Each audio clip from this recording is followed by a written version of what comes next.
I think I always lay this on people whether they want it or not. I said I've lived hopefully within the parameters of four words that still carry me today. And the first one is gratitude. I'm grateful to be able to hear today. And the other one is attitude. I've always had a good attitude about things. You know, even if I'm walking over a dead body, I say, God, I'm glad it's not me that I'm walking over. And the other one you can say is fortitude. If you do fall or fail, don't sit there moaning about, oh, poor me. Dust yourself off, straighten up, and let her go. And the fourth one is very difficult, and that's tolerance. Because that's one where the moment I meet somebody, whether we like it or not, I make a decision right then and there. And I've found that if I can hold that decision in abeyance, in what I call the neutral zone, many times I've found that, boy, am I glad I contained myself. That guy's really sharp. He's really good. Things that I would have cut off right at the beginning. But at the same token, I'd say to my students, I'm sending you out to work with a journeyman.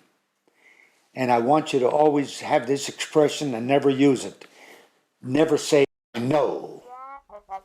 Because when you know something, it's so difficult for somebody to be showing you, now this isn't, and you know what he's showing you, and it's so difficult for you to contain yourself, but do so, and then you'll find that that same person says, and if that doesn't work, here, then you'll say, wow, I'm glad I contained myself. If that doesn't work, here's something else we can do. You know, those kinds of words that students have come in. I had a student write me a letter, David Hole, he's just retired. He taught for the Valley Transportation, just retiring in April. He wrote me a letter and thanked me for so many things. But then he said, I still remember all those sayings you used. One of them says, he wrote down, doesn't that frost your balls? And he said, that, and I said, it's too short. And then you say, that's what she said. And, you know, all these things that you just sort of would say.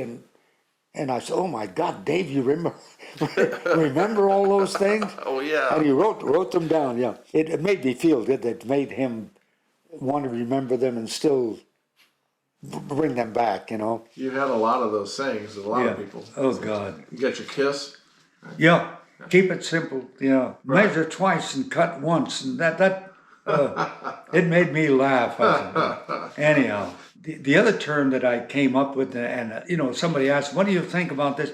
I said, speak to me while I can hear you and touch me while I can feel you. I said, the origin of that thinking was, over my lifetime, I've been to enough funerals and I've seen enough people speaking with regret to the corpse. I'm sorry I didn't do this, Dad or a mom or sister. I said, try to do it while you're still alive. You want to say to your wife, I love you, honey. You've worked. How do you put up with me? Or do it now. Yeah, but something. And reach out to touch somebody. Thank you. This is the time to do it. So I thought that kind of fit my thinking. Speak to me when I can hear you and touch. Because, you know, students sometimes appreciate that. They think of it.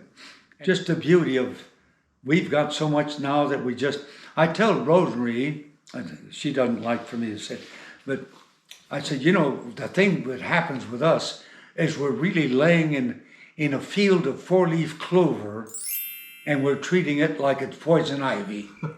You know, sometimes we take things for granted. Right. We start bitching about the little goodies and so. Anyhow, there's another one you used to say all the time about life. Oh, life is serious, but never very serious. Oh yes, that's the greatest tip. Absolutely, you can. Yeah, sometimes we tend to forget how fortunate we are. First of all, to have this thing called life, and you can make that into all sorts of shapes, you know. And my mother had a saying that I always remembered is "Haz bien y no mires a quien."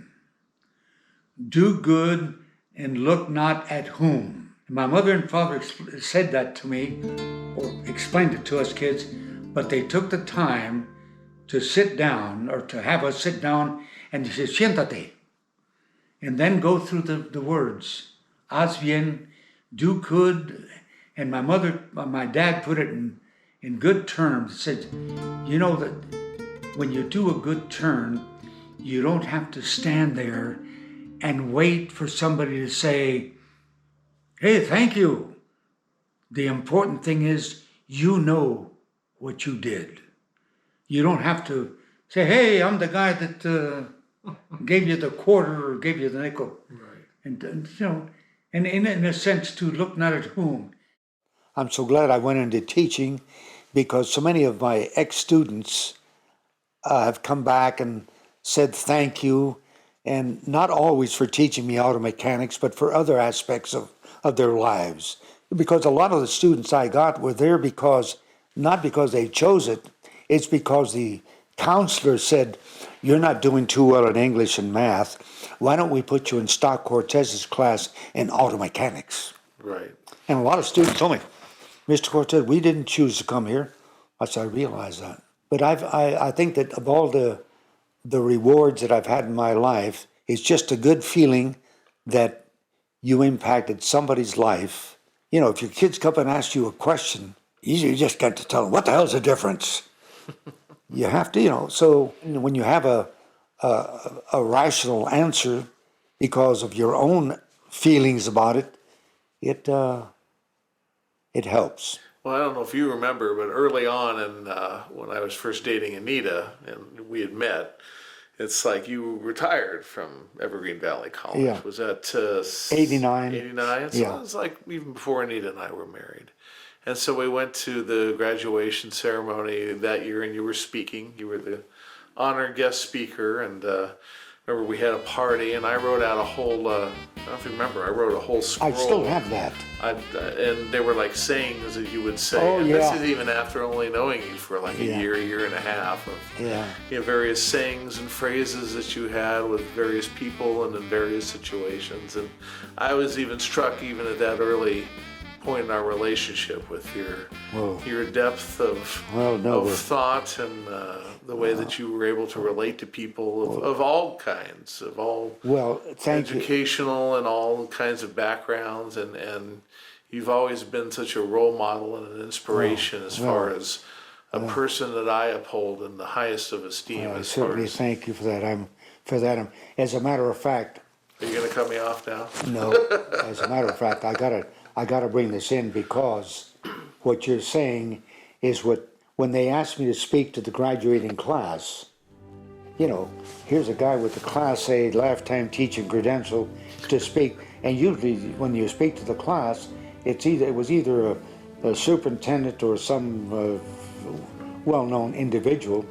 So I talked to every member. What I did is I went around to different students and asked, you know, what brought them here, and so then when I started my presentation, I questioned myself, why should an automotive mechanics instructor with a lifetime teaching credential be asked to speak in lieu of many superintendents and different officials that have been asked to speak in the past?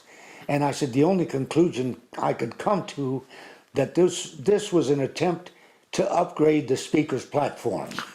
Well, the teachers thought that was great, but Dr. McGaw and them didn't think that was particularly humorous, you I know. remember. And then when I started to say that poem that I used, must we know everything? And Nicholas, he was 6 years old, says, nope. That's too much. And I didn't mean to cut you off, Jim, but that's my style. You know.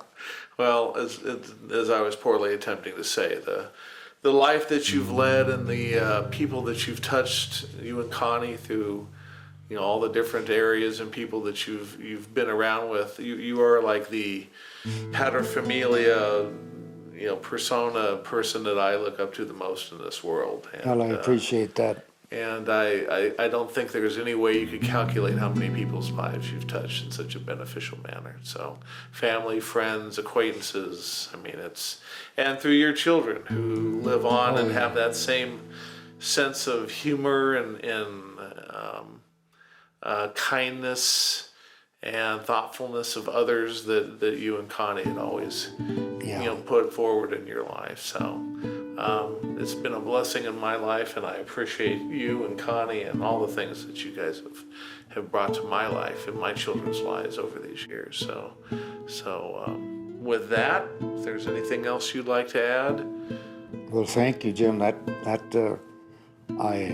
accept that with gratitude and thankfulness that I'm here to hear that and actually understand what you said. Love you, Papa. Thank you, Jim. All right.